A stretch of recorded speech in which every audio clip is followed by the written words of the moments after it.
नमस्कार।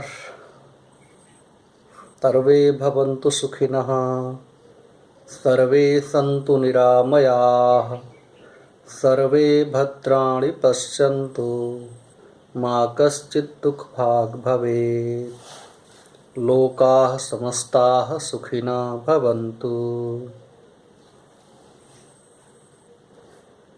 आज मैं फिर से स्नातक प्रथम वर्ष संस्कृत ऑनर्स के विद्यार्थियों से मुखातिब हूँ। हम लोग महाकवि भारवी के किरातार्जुनीयम का स्वाध्याय कर रहे हैं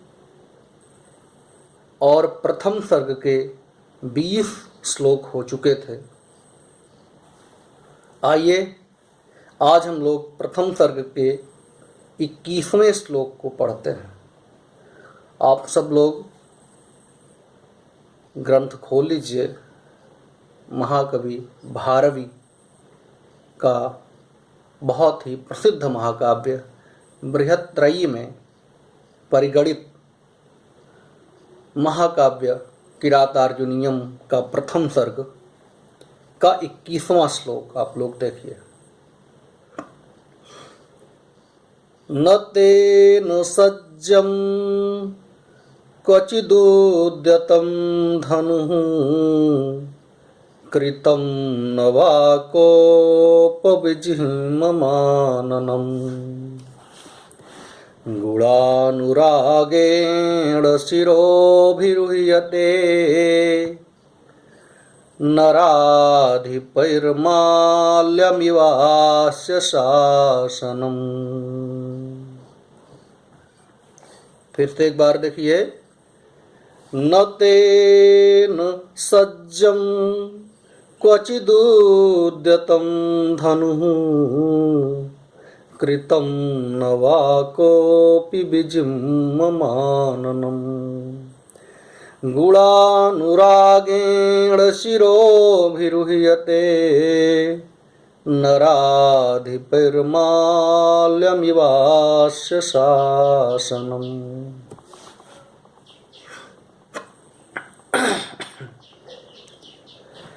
इस श्लोक में वनेचर महाराज युधिष्ठिर से दुर्योधन के वर्चस्व के बारे में बता रहा है कि किस तरह से दुर्योधन से प्रभावित राजागण दुर्योधन के सामने किस तरीके से समर्पण किए हुए थे, दुर्योधन के गुणों से किस प्रकार से मुग्ध थे, दुर्योधन पर किस प्रकार से अपना जी जान लुटाते थे। इस बात का परिचय, इस बात की जानकारी वनेचर महाराज युधिष्ठिर को दे रहा है। देखिए अब एक एक शब्द पर आइए। तेन, सबसे पहले श्लोक के प्रथम चरण में द्वितीय शब्द है तेन। तेन का मतलब दुर्योधनेन, उस दुर्योधन के द्वारा। क्वचित सज्जम धनु न उद्यतम। क्वचित माने कहीं पर भी, सज्जम धनु अर्थात सजा हुआ धनुष। सजा हुआ धनुष कैसे होता है? प्रत्यंचा लगा हुआ धनुष, प्रत्यंचा चढ़ा हुआ धनुष। न उद्यतम, नहीं उठाया गया, मतलब उस दुर्योधन के द्वारा कहीं पर भी प्रत्यंचा चढ़ा हुआ धनुष नहीं उठाया गया। आगे क्या है? आननम, द्वितीय शब्द का द्वितीय चरण का अंतिम शब्द देखिए। आननम वा कोप विजिह्वम न कृतम। वा माने होता है अथवा, अथवा आननम माने मुख, कोप विजिह्वम न कृतम। कोप मतलब क्रोध के कारण, विजिह्वम मतलब टेढ़ा, न कृतम मतलब नहीं किया गया। मतलब यह है कि दुर्योधन का मुख भी क्रोध के कारण कभी टेढ़ा नहीं किया गया, टेढ़ा नहीं हुआ। क्यों क्यों नहीं टेढ़ा हुआ? क्योंकि आगे देखिए चतुर्थ चरण में नराधिपैः, नराधिपैः मतलब राजाओं के द्वारा, राजाओं के द्वारा अस्य, अस्य माने दुर्योधनस्य, इसके,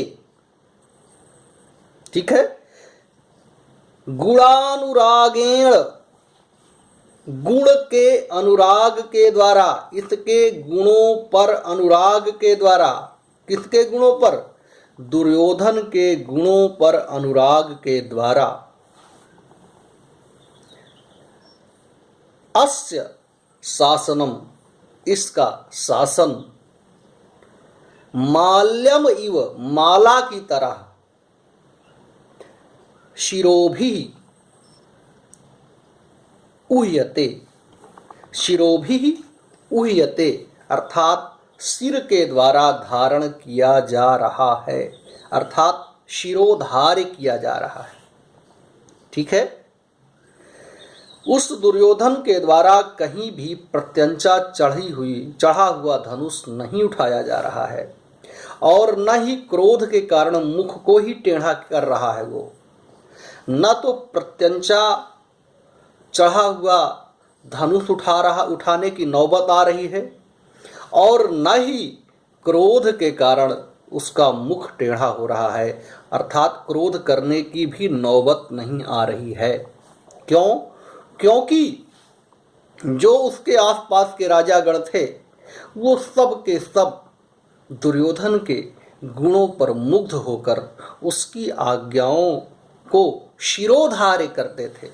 देखिए सीधे सीधे शब्द है, शिरोभिः उह्यते, सिर के द्वारा धारण करते थे। कैसे? जैसे माला, माल्यम इव, जैसे कोई व्यक्ति माला को अपने सर, अपना मस्तक झुकाकर पहनता है, धारण करता है, उसी प्रकार से वो राजागण दुर्योधन की आज्ञाओं का, दुर्योधन के शासन का, दुर्योधन के गुणों पर मुग्ध होकर माला की तरह धारण करते थे, शिरोधार्य करते थे। इसलिए कभी भी उसको प्रत्यंचा चढ़ा हुआ धनुष उठाने की नौबत नहीं आई, और न ही कभी क्रोध करने की नौबत आई कि उसका मुंह टेढ़ा हुआ हो। मतलब कि कभी ऐसी स्थिति आई ही नहीं, क्योंकि उसने अपने गुणों का इतना विकास कर लिया है कि लोग उसके गुणों पर मुग्ध हो गए हैं, और गुणानुराग के कारण, उसके गुणों पर अनुराग के कारण, उसके गुणों से प्रेम करने के कारण राजाओं का उसके प्रति समर्पण हो गया है, और उसकी आज्ञाओं को शिरोधार्य करते हैं वो। एक बार फिर से देखिए, न तेन राज्यं क्वचिदुद्यतं धनुः कृतं न वा कोपविजिहि ममाननं गुणानुरागेण शिरोभिरुह्यते नराधिपैर्माल्यमिवास्य शासनम्। तेन मतलब उस दुर्योधन के द्वारा, प्रथम चरण का द्वितीय शब्द देखिए, उस दुर्योधन के द्वारा क्वचित, कहीं पर भी, सज्जम धनु न उद्यतम, प्रत्यंचा चढ़ा हुआ धनुष नहीं उठाया गया, आननम वा कोप विजिह्वम न कृतम, और मुख भी क्रोध के कारण टेढ़ा नहीं किया गया। नराधिपैः, राजाओं के द्वारा, अस्य शासनम, इसके शासन को, गुणानुरागेण, उसके गुणों पर मुग्ध होने के द्वारा, गुणानुराग के द्वारा, गुण पर मुग्ध होने के कारण, दुर्योधन के व्यवहार से मुग्ध होने के कारण, दुर्योधन के आचरण पर मोहित हो जाने के कारण, माल्यम इव शिरोभिः उह्यते, माला की तरह शिरोधार्य किया जा रहा है। किसको शिरोधार्य किया जा रहा है? अस्य शासनम, इसके शासन को, इसकी आज्ञाओं को। किसकी आज्ञाओं को? दुर्योधन की आज्ञाओं को। किसके द्वारा धारण किया जा रहा है? राजाओं के द्वारा, जो आसपास के राजागण हैं उनके द्वारा। कैसे धारण किया जा रहा है? माला की तरह धारण किया जा रहा है। किस प्रकार से धारण किया जा रहा है? सर झुका के शिरोधार्य किया जा रहा है। ऐसा क्यों किया जा रहा है? क्योंकि उनके, दुर्योधन के गुणों से ये सभी राजा मुग्ध हो गए हैं, इसलिए ऐसा किया जा रहा है। और इस कारण से दुर्योधन को धनुष उठाने की आवश्यकता नहीं हो रही है और न ही मुख टेढ़ा करने की नौबत आ रही है, अर्थात क्रोध करने की भी आवश्यकता उसको प्रतीत नहीं हो रही है। आइए अगले श्लोक को पढ़ते हैं हम लोग। अब 22वें श्लोक पर देखिए आप लोग।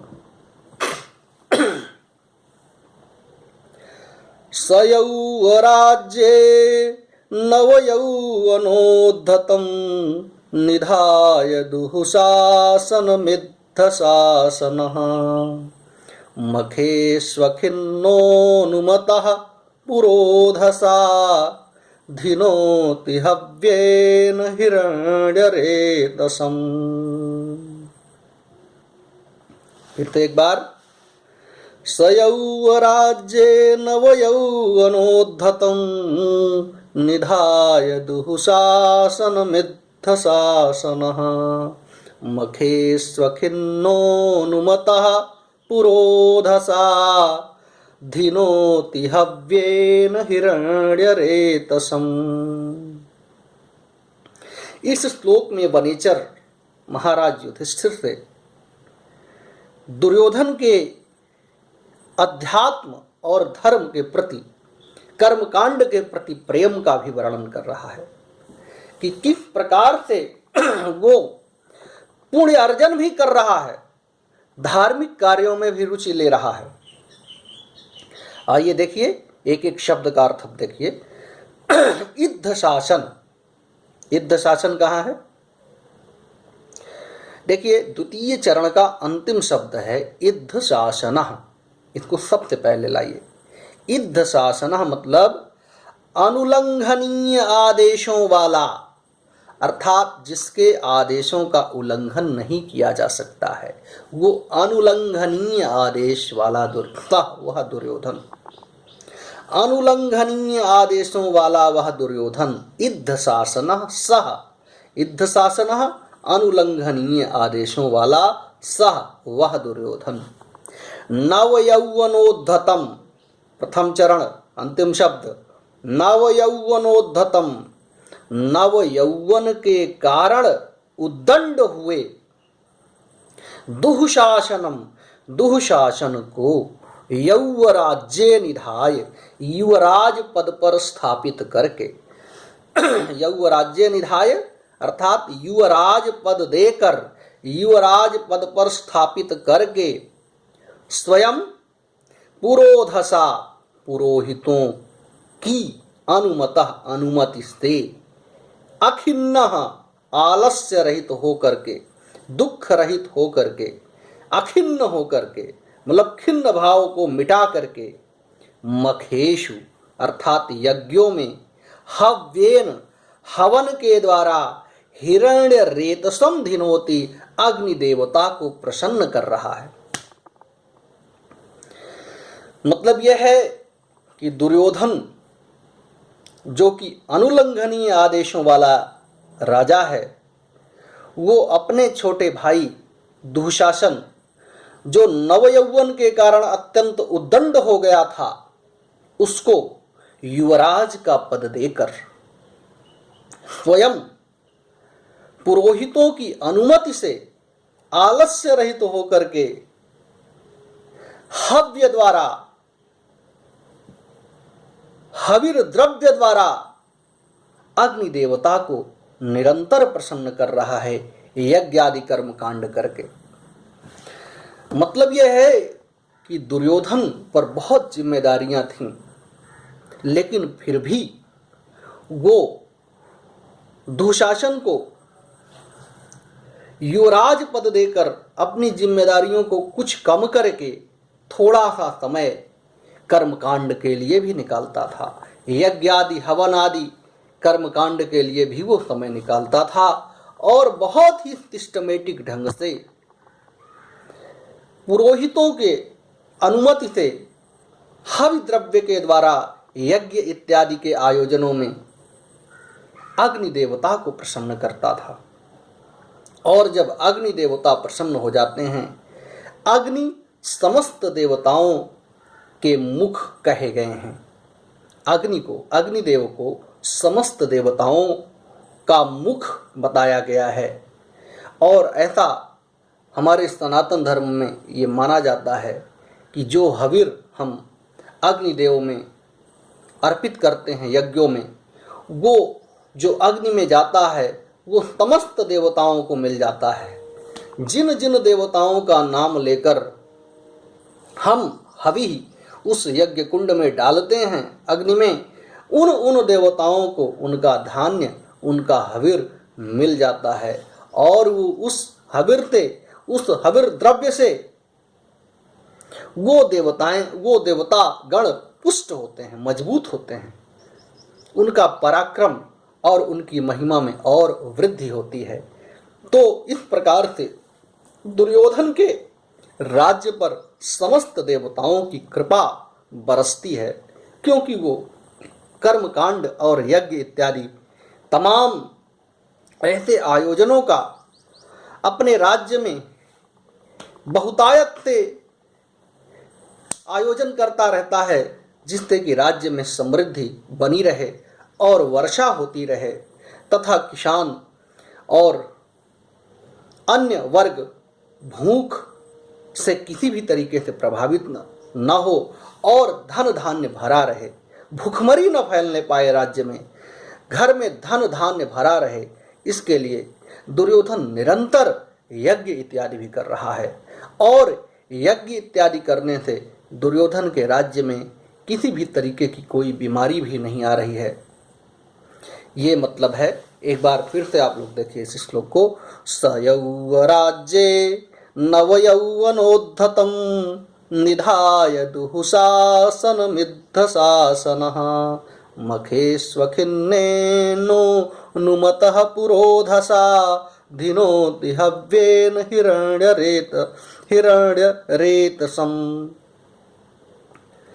मतलब यह है कि इद्ध शासनः, तृतीय चरण का प्रथम शब्द इद्ध शासनः अर्थात अनुल्लंघनीय आदेशों वाला सह वह दुर्योधन नवयौवनोद्धतम अर्थात नवयौवन के कारण उद्दंड हुए दुःशासन को, जो कि उसका अनुज था, यौवराज्य निधाय युवराज पद पर स्थापित करके पुरोधसा पुरोहितों की अनुमति लेकर, अनुमतः पुरोधसा अनुमतः पुरोहितों की अनुमति लेकर, पुरोहितों के अनुमति से, पुरोहितों की आज्ञा लेकर, अखिन्नः आलस्य रहित होकर, मखेषु यज्ञों में, हव्येन हविर द्रव्य के द्वारा, हिरण्य रेतसम धिनोति, हिरण्य रेतसम अर्थात अग्नि देवता को, धिनोति अर्थात प्रसन्न कर रहा है।